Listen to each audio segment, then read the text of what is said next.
আগের বছর আমাদের গাছে কিন্তু প্রচুর আম হয়েছিল, আর এবছরও আম গাছে মুকুলও এসেছিল অনেক, কিন্তু আমগুলো কেন জানি না সব ঝরে ঝরে পড়ে যাচ্ছে।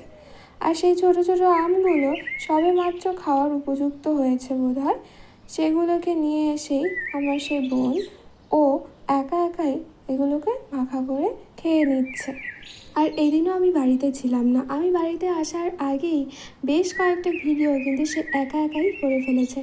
এখানে আমগুলোকেও এমনভাবে সুন্দর করে গোল গোল করে ছুরি দিয়ে কেটেছে, কাটার পর তার ভেতর থেকে বীজগুলোকে ছাড়িয়ে নিয়েছে।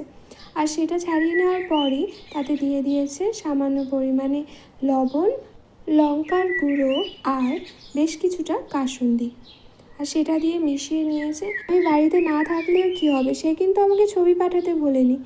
আর দেখেই তো আমার জিভে জল চলে আসছিল, আর এখানে সে একা একাই খাচ্ছে।